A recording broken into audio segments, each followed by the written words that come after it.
La question de la gestion de l'eau, c'est l'argument prioritaire porté par les soulèvements de la Terre qui avaient co-organisé cette Oui. manifestation hier. On va revenir dans un instant à la question de la sécheresse, mais sur les soulèvements de la Terre, évidemment, vous avez suivi ça. Gérald Darmanin veut leur dissolution. Il devrait l'annoncer en Conseil des ministres mercredi. Question très simple, Monsieur Mélenchon, est-ce que vous êtes pour ou est-ce que vous condamnez cette Je dissolution? suis absolument contre cette dissolution.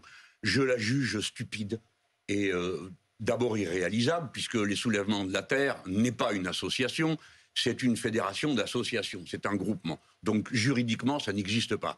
Deuxièmement, qualifier d'éco-terroriste, c'est utiliser le mot terroriste dans des conditions qui sont indécentes. On ne met même pas sur le même plan des gens qui manifestent contre un trou qui sert de bassine, et quelqu'un qui tire dans le tas au Bataclan ou qui égorge M. Samuel Monsieur Mélenchon, Paty. si je puis me permettre, sur les soulèvements de la Terre, il n'y a pas seulement le fait de s'opposer à certains projets, il y a le fait à Sainte-Soline d'organiser une manifestation qui est interdite et parfois de cautionner ou de ne pas condamner des gens qui s'en prennent aux forces de l'ordre. Il y a ce qui s'est passé à Nantes, le fait d'aller saccager des cultures qui avaient vocation à essayer de se passer de pesticides. Il y a ce qui se passe ici avec le fait de continuer à aller se mobiliser alors même que la manifestation est interdite. Vous voyez bien qu'il y a un sujet de rapport à la loi et à la violence dans la façon dont se comportent les soulèvements de la Terre. Non, mais monsieur Duhamel, vous avez raison de dire qu'il y a un problème.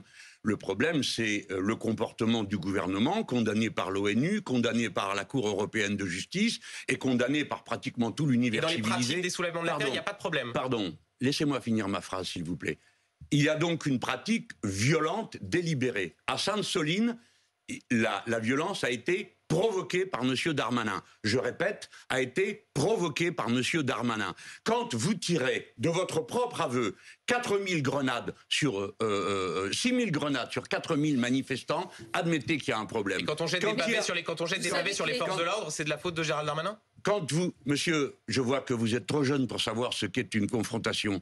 Voyez-vous, le maintien de ce qu'on appelle l'ordre, ça consiste à trouver un équilibre où tout le monde trouve son compte. Que la société ne veuille pas qu'on fasse des dégâts dans une manif, c'est tout à fait normal, et je pense... Mais les manifestants violents, monsieur Mélenchon, ça existe. Les manifestants violents, monsieur, sont punis par la loi. Pourquoi dissoudre toute une association? Par exemple, un journal qui mentirait, on interdirait BFM, ce serait ridicule. Bon. Pourquoi est-ce qu'on ne peut pas vous entendre tout simplement condamner les violences? On ne peut pas défendre l'écologie sans violence. Non, mais attendez, c'est pas la question qui m'a été posée. La question m'a été posée, est-ce que j'approuve ou non la dissolution de l'association? Oui, mais on attend toujours de vous entendre condamner les violences. Mais laissez développer un argument. Oui. J'entends ce que vous me dites. La violence, mais madame, je ne l'ai jamais recommandé. J'ai toujours dit qu'il fallait pas faire ça, que c'était absurde, que ça servait. Regardez, les gens qui m'écoutaient, écoutez-moi, les gens qui m'écoutaient. Chaque fois que vous jetez une pierre, ces trois-là passent ensuite la moitié de l'interview à me parler de ça, au lieu de me parler du fond de la question. Pardonnez-moi, mais il se trouve que... J'ai compris. Ouais, ça fait mais non, mais vous réclamez la précision, monsieur Mélenchon, soyons précis et honnêtes. Donc, ça fait 3 minutes et 2 questions sur un quart d'heure. Donc la violence ne sert qu'une chose.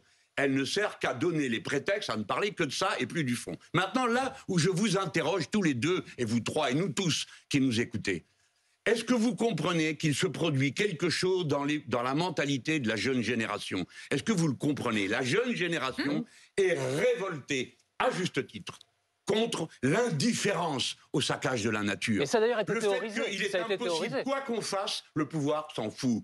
On fait 6 mois, 8 mois de grève, de manifestations tranquilles, calmes, contre les 2 années de retraite de moins, et il ne se passe rien, il passe en forme. Le Lyon-Turin, ça fait 2 ans que ça dure, qu'on oppose des arguments, il ne se passe rien. La violence est déclenchée par le refus des autorités d'entendre ce qui se passe. Et vous la justifiez?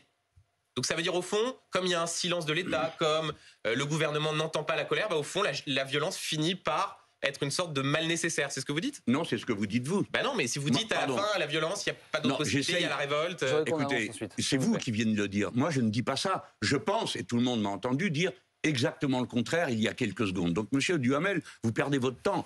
Ne faites pas les réponses à ma place. Pour ma part, compte tenu de mon expérience de vie dans ce domaine, pas seulement de la dernière manif, de tout ce que j'ai vu, de ce que j'ai vu quand il y a eu de la violence et quand il y a eu de la guérilla. Je dis, ça ne sert à rien. La non-violence, j'ai le droit, c'est ma philosophie personnelle. La non-violence et la riposte non violente est la solution. Mais quand des gens font de la violence, au lieu de considérer que ce sont des délinquants qu'il faut immédiatement capturer, dissoudre leurs associations, les mettre en garde à vue sans décision de juge, j'essaye de comprendre. Et je me dis, comment pourrait-on faire pour que les mêmes ne pensent plus que la violence est une solution? J'essaye de réfléchir. Vous demandez comment réprimer. Nous n'avons pas le même point de vue dans la vie.